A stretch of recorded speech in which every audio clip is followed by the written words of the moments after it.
আজকে আমাদের নিরামিষ ফুলকপির তরকারি হবে, সেই জন্য ফুলকপি আর আলুটাকে আমি ভাপিয়ে রেখে দিয়েছি এখানে।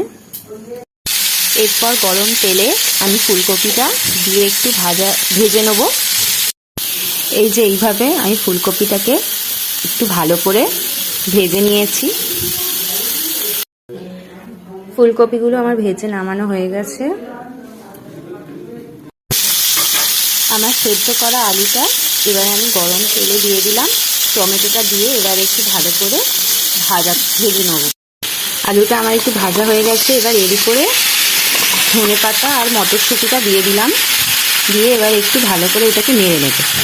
স্বাদ মতো নুন, হলুদ, লঙ্কা গুঁড়ো,